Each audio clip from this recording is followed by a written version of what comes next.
Hello, and thank you for joining us here on the First Alert Desk for your top 5 stories at 1 o'clock on this Friday. A lot of us are getting ready for the weekend, but still in the middle of our workday, so let's get you caught up quickly on the latest happening in and around Metro Atlanta. Starting with this just into our newsroom, the White House has announced the new Atlanta-based CDC director. Now, if you didn't follow this when we first pushed it out on Atlanta News First, very important to get the app so we can get you caught up on these stories as they come in. But that new CDC director has been named as Dr. Mandy Cohen. Now, Cohen is a top physician in the nation and a health leader, one that has been in the community for quite some time. She succeeds Dr. Rochelle Walensky, who last month announced she was leaving. So this new step is going to bring major changes to the CDC, something that the White House has thrown its full support behind Dr. Cohen in her new leadership role.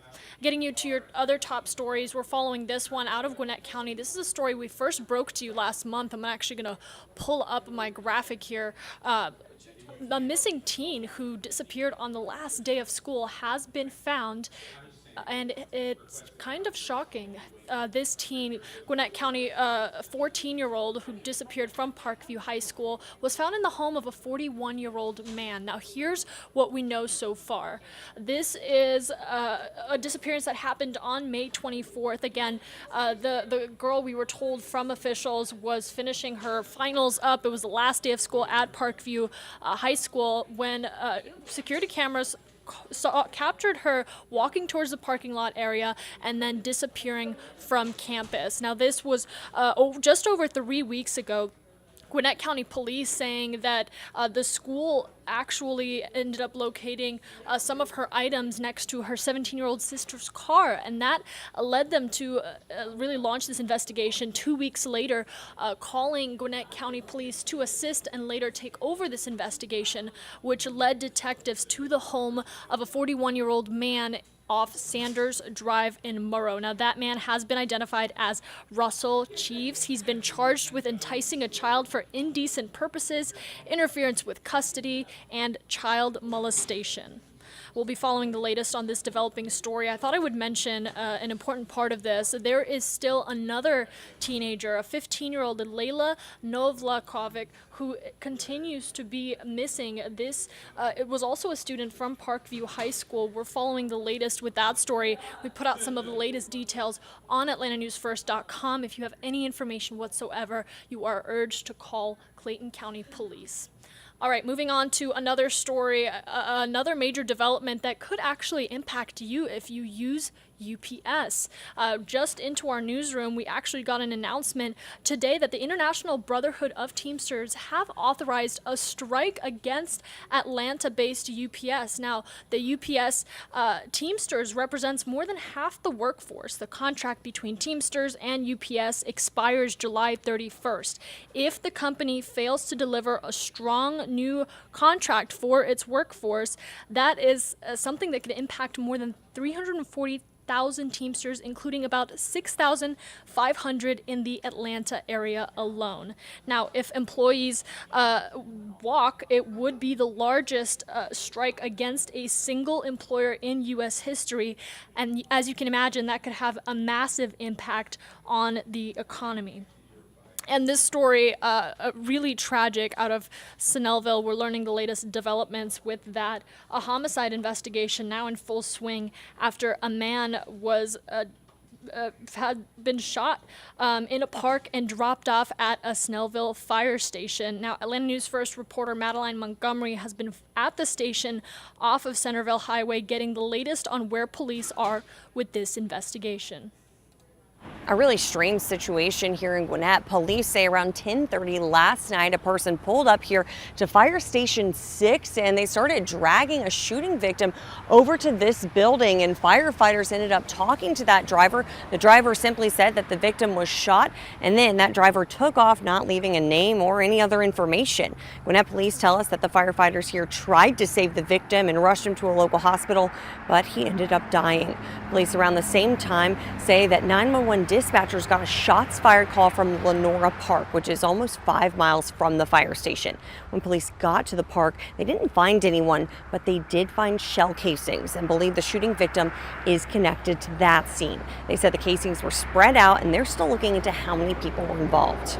At this time, we do not know if there was multiple shooters or multiple weapons or the kind of caliber, but we do know that there was shell casings located here.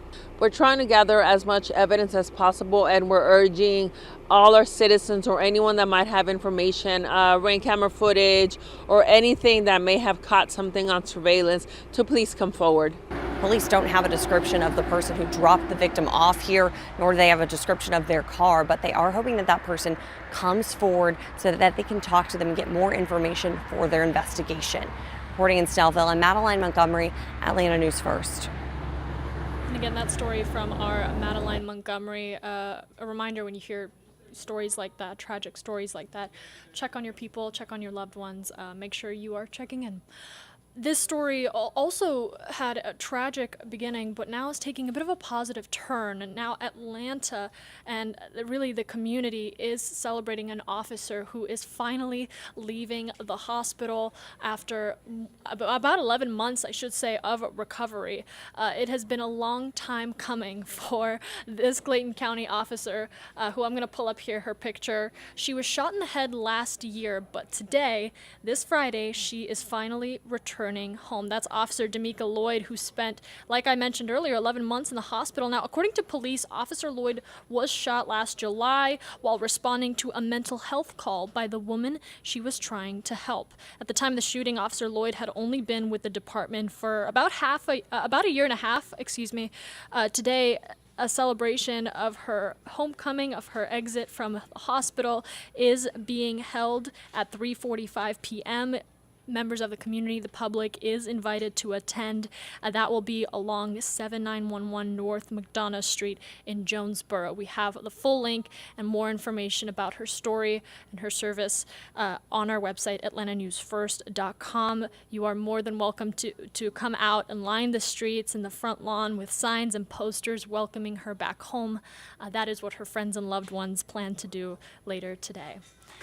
And you know we got to talk about this. It is an exciting weekend to commemorate and reflect on Juneteenth, and Atlanta News First is going to be there to celebrate the big holiday in a major way this weekend. We want you to join in with us from noon to 3 o'clock. Thousands of people will flock downtown for the annual Juneteenth Atlanta Parade and Music Festival. Now, you can expect great music, food, hundreds of vendors and activities for the kids, and it's all to commemorate the emancipation of enslaved Black Americans.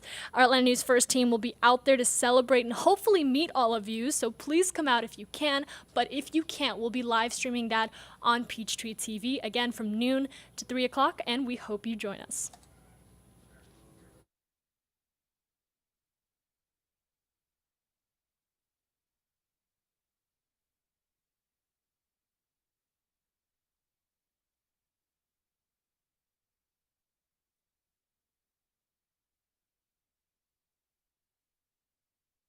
Flyers like we normally do for the event, and we passed by this seniors place and they were like, hey, we gave them flyers, and they were like, well, can y'all come back? Well, we were asking them, could they come to the event? And they were like, well, we probably can't. So the masterminds behind what was a smaller event at the time decided to bring the parade to the seniors. It was probably about 20. I think of Shaker Ray's, Masiki Scales came out with his drum and this bike thing that he has that you can bring around, and then we had some children double dutching, and it was just a handful of people just saying, hey, we're going to take this to the seniors. And they showed up. We just had a fantastic time, so that was really the beginning of the Juneteenth Atlanta Parade. Originally, the idea behind the event was only to spread the word. So the majority of what we were doing was educating people on what Juneteenth was about. Because it wasn't until 2021 when Juneteenth was recognized as a federal holiday. By making Juneteenth a federal holiday, all Americans can feel the power of this day and learn from our history. Well, that was huge for us because our organization, Juneteenth Atlanta, is a part of the National Juneteenth Observance Foundation, which is really the group that helped push the legislation through. Building this parade and festival from the ground up, Thousands of Atlantans now line the streets of downtown. To see the parade grow to this space is really phenomenal for us. A handful of people, right, to where we are today, most of it was grassroots. Major growth that now goes beyond the holiday. We're in the community every weekend, every month. I can't say every day, but I mean, we're there a lot of times to really facilitate programs, initiatives, all the time. Slavery is not our starting point. You know what I mean? That emancipation is not our starting point. We have tons of history to celebrate for Juneteenth. And that was just a little bit of the excitement. If you want to see the full parade and join in on all the fun and the energy that is going down tomorrow, make sure you come out. We'd love to see you guys out there and talk with you. And of course, if you are unable to, we will be streaming it right here from where you're watching on Atlanta News First Plus. For now, leaving you with this gorgeous view of Mercedes-Benz Centennial Olympic Park. You can see some people already enjoying their Friday outdoors. Just a reminder that we are almost to the weekend, a long weekend for that. So we hope you get out there, enjoy the day. Make sure you come out to the Juneteenth parade. Again, that starts on Atlanta News First Plus on Peachtree TV at noon.